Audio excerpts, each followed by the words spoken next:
it could be said that every training and singing note has a weight to it or a mass to it.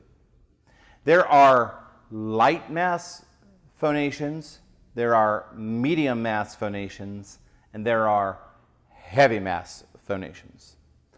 The light mass phonations and the medium mass phonations tend to be the ones that we want. They're acceptable, they're healthier. When you're in a light or medium mass phonation, the technique and the bridging and the articulation of lyrics in songs, all of these things that we're working to balance and calibrate and tune are more responsive.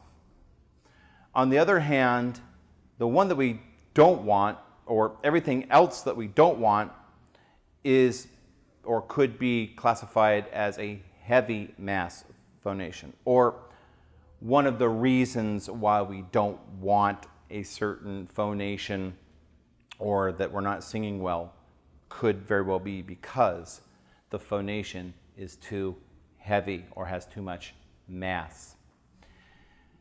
Perceiving phonations in your singing and training in the perception or concept of having a weight assigned or associated with it, what that does is that gives you, the singer, power back. It empowers you to take back control of your voice. If you have no ability to say about your singing, you have no ability to say that was light, medium, heavy, then you tend to be kind of stuck with what you got and you don't have any alternatives to make a change. On the other hand, if you begin to perceive every phonation as having a weight or a mass to it, light, medium, or heavy, then you have a choice to make. It's a bit playing a game with ourselves here with this metaphor. It gives you permission. It empowers you to decide that you want to train or sing in a certain mass. It allows you to take control back of your voice. There's other things that we do that allow you to take back control and command of your voice as well, of course, but this is just one concept. Now, that is probably all a bit esoteric. Let me just demonstrate for you what I mean. A light mass phonation would be something like this.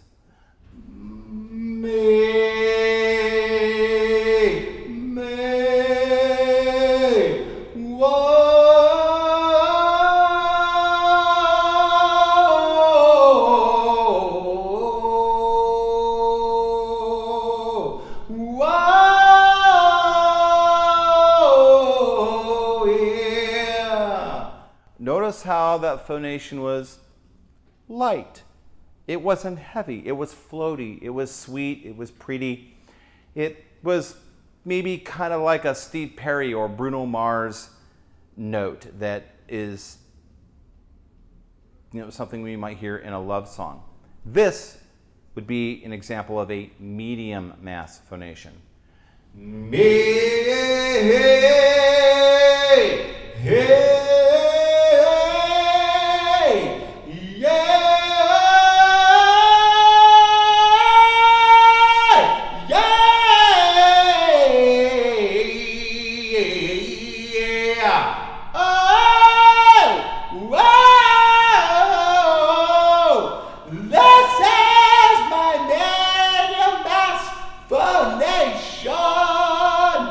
Okay, a little more amplified, a little bit heavier in its feeling and sound color and presentation.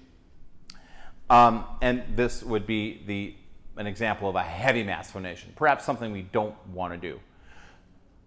Hey, ah, ah, ah. All right, it's got too much wind, way too much energy in the vocal tract. The formant is all out of balance and out of whack.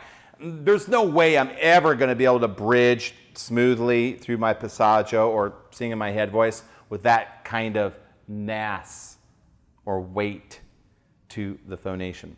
Okay?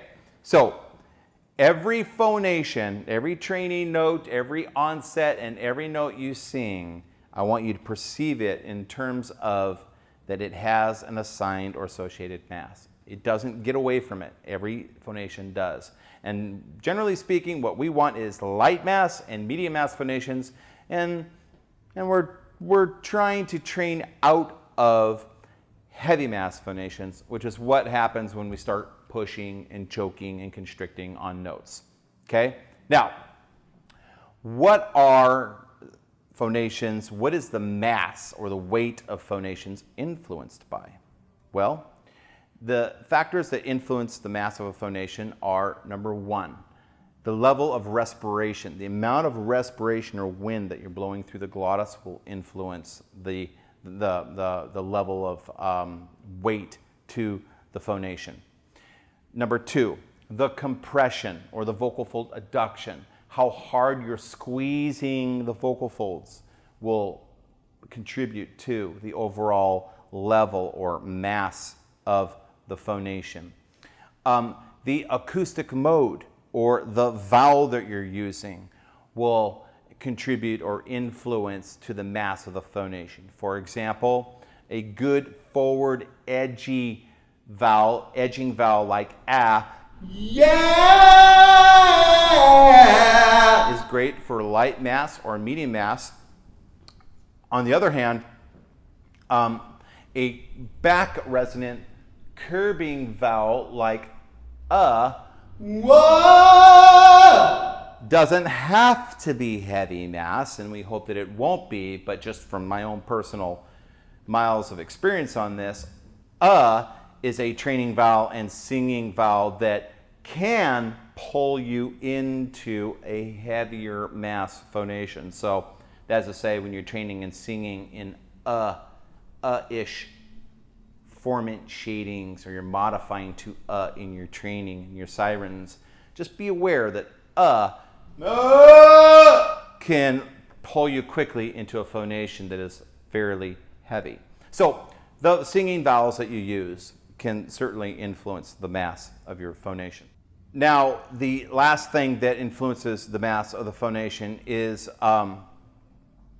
your ability to shut down the constrictors, the muscles that are involved in kind of supporting in your neck, and they're involved in holding your head up and swallowing. They're called the constrictors.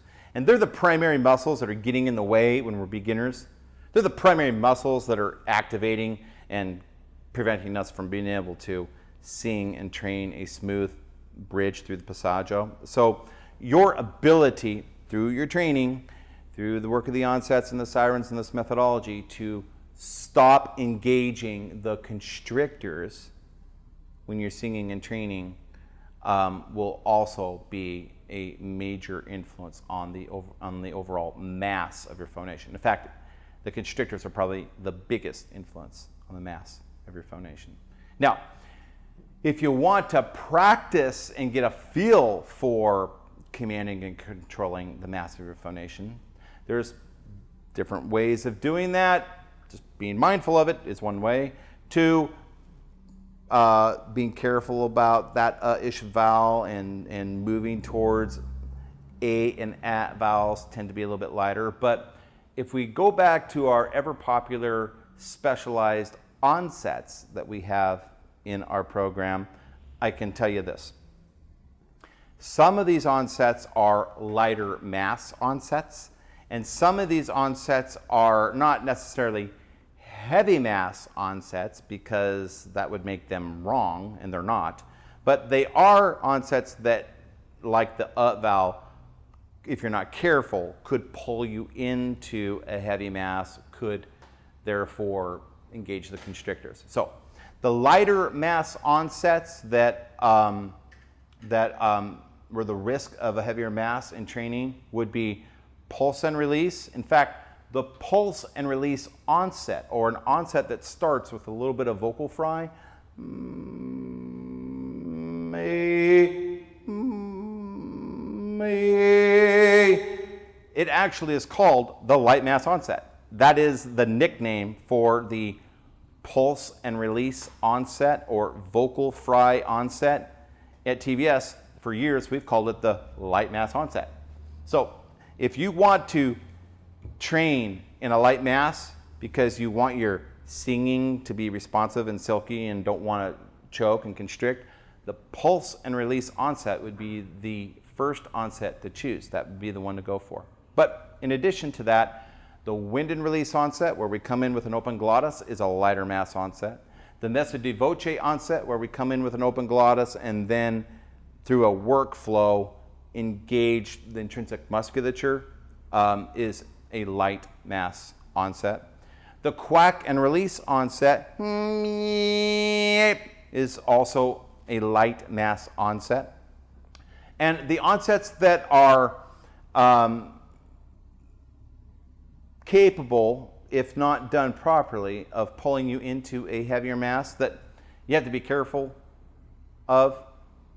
In a sense, what I'm saying right now is be careful that when you train the dampen and release onset, the contract and release onset, and the attack and release onset, these are the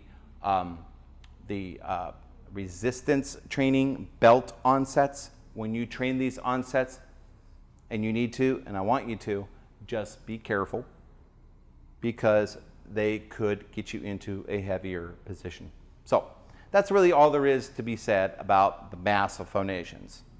It's just that instead of just being a victim of your own voice and not really having any perception of being able to control how much pushing is in your singing, instead of living in that space, which we've all been there before, take a step back and make a decision that every phonation, training note or singing note that you make comes out of the factory, comes off the assembly line automatically with an associated mass or weight to it. And we really are trying to train and phonate light mass and medium mass phonations, not heavy mass phonations. And keep an eye out and an ear out for that in your training and your singing, and it will help you a lot. And if you want to specifically practice light mass phonations, practice the pulse and release onset. And check out the pulse and release onset lesson to learn more about it and how to do it.